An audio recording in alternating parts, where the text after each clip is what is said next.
कितने लोग रोजे रखते हैं पूरे महीने के। अरे सुबाई में हुजूर का क्या पैगाम है? साकी तेरे मैं काद में इतनी बेदाद, रोजों में हुआ सारा महीना बर्बाद। साकी तेरे मैं कादे में इतनी बेदाग, रोजों में हुआ सारा महीना खराब। इस बाम में है पीर मकां का इरशाद, इस बाम में है पीर मकां का इरशाद। गरबादा नहाता है तो आती है बात। जी हुजूर खंडर बाबा ये फरमाते हैं, साकिर तेरे बैकादे में इतनी बेदाद, इतनी बेनियाजी कि मैंने पूरे महीने रोजे रखे और मुझे कुछ भी हासिल नहीं हुआ। साकी तेरे मैकदे में, तेरे घर में जहाँ जाके आदमी मस्त बेखुद हो जाता है, नशे में मस्त हो जाता है, वो इतनी ज़्यादा बेनियाजी है और इतनी ज़्यादा मेरे लिए मायूसी है कि पूरे महीने में तेरे लिए भूखा रहा और हासिल कुछ नहीं हुआ। मेरी समझ में ये आई बात कि पूरा महीना ही बर्बाद हो गया। लेकिन इस बाब में, यानी इस मसले में कलंदर बाबा का इरशाद ये है, कलंदर बाबा ये कहते हैं, कलंदर बाबा ये कहते हैं कि भाइयों बहनों, तुम रोजे रखे, तुमने रात को नींद खराब की, उठे, सारे दिन भूखे प्यासे रहे, गर्मी की तपिश बर्दाश्त की,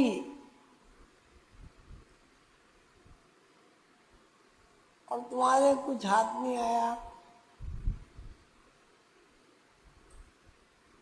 शराब का नशा जो है, खुमार, अगर वो किसी आदमी को हासिल नहीं होता तो उसके लिए वो सारी जिंदगी बस एक हवा का झोंका है और कुछ नहीं।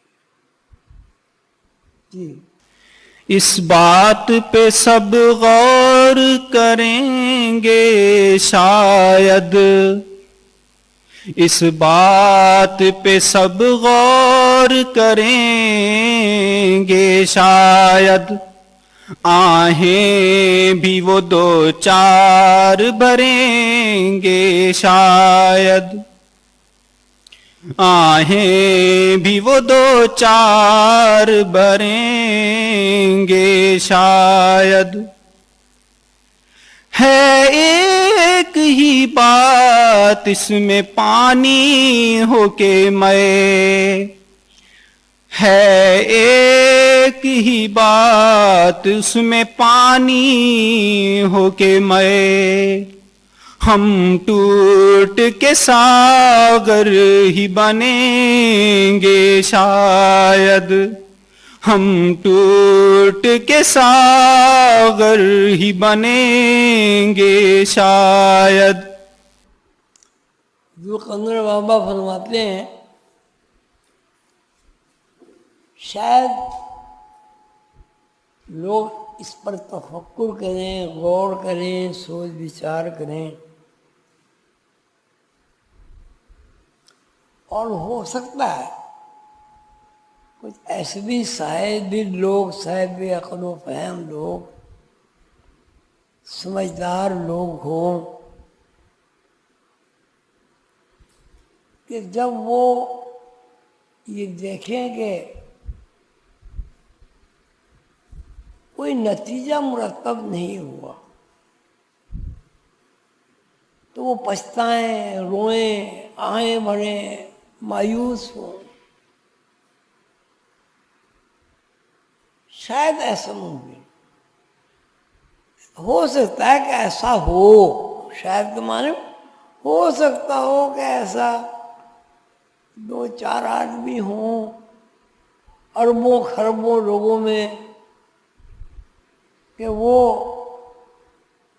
सोचें कि हमारी पूरी जिंदगी ज़ाय हुई या नफा बख्श हुई, उस जिंदगी का हमें कोई फायदा हासिल हुआ या कुछ भी नहीं हुआ, या हमारी जिंदगी में कोई इनकलाब बरपा हुआ, या हम में और गधे में कोई फर्क ही नहीं रहा। शायद कुछ लोग ऐसे हों जो साहिब तफक्कुर हों और इस पर सोच विचार करें और फिक्र करें। असल बात क्या है? सोचने की, खोज लगाने की असल बात क्या है? असल बात ये है, एक बात है असल, उसमें हेर फेर है ही नहीं, दूसरी हो ही नहीं सकती। एक बात वो ये है कि आदमी मट्टी से बना हुआ है और मट्टी में जा दफन होगा। जब मट्टी में जा दफन होगा तो उसके आँख, दिल, हर चीज उसकी फनाइयत की इस दर्जे पर पहुंच जाएगी कि वो मट्टी के ज़रात में तब्दील हो जाएगा। ये होगा ना, कब्र में आप जाएंगे, हर चीज बिखर जाएगी, बिखर के मट्टी बन जाएगी। यही वजह है कि एक मुअय्यन अरसे के बाद जब आप कब्र खोलेंगे तो ना हड्डी नजर आएगी, ना पसली नजर आएगी, ना आँख नजर, कुछ भी नहीं, मट्टी नजर आएगी। तो मतलब क्या हुआ? इसका मतलब है कि आदमी मट्टी से बना,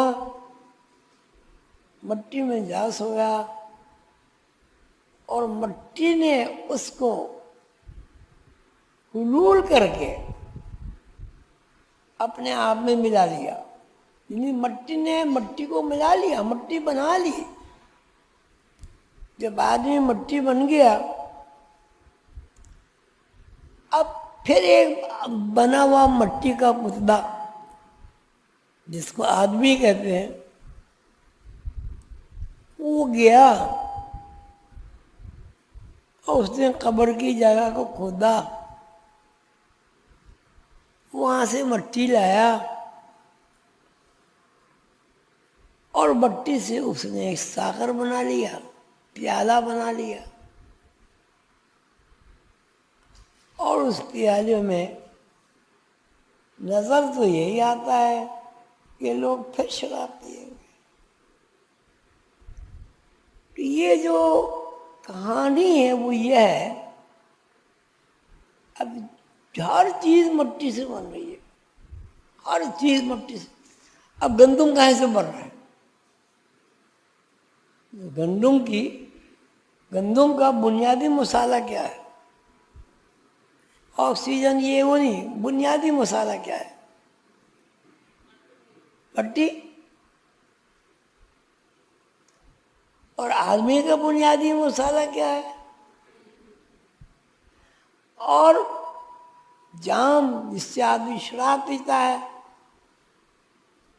उसका बुनियादी मसाला क्या है? जब वो भी टूट गया, वो भी मट्टी बन गया, फिर उसका सागर बन जाएगा। तो कहते हैं आदमी जो है इस बात को सोचता नहीं है ये दुनिया ही सारी बेबसाती दुनिया है। मट्टी से कुम्हार जाम बनाता है, गिलास बनाता है, वो गिलास टूट जाता है, मट्टी के जर्रात में तब्दील हो जाता है। मट्टी के जर्रात को फिर कोई नया कुम्हार पैदा हो जाता है, वो नया कुम्हार भी मट्टी के जर्रात ही है, वो पैदा हो जाता है, वो जाके वही अपनी ही मट्टी उठा लाता है और उसका फिर कूदा बना देता है। ये दुनिया है, दुनिया की मिसाल दी है। ये सब मूर्तियाँ जो हम लोग बैठे हैं, किसी को खूबसूरत कहते हैं, किसी को बदसूरत कहते हैं। खूबसूरत बदसूरत कुछ नहीं।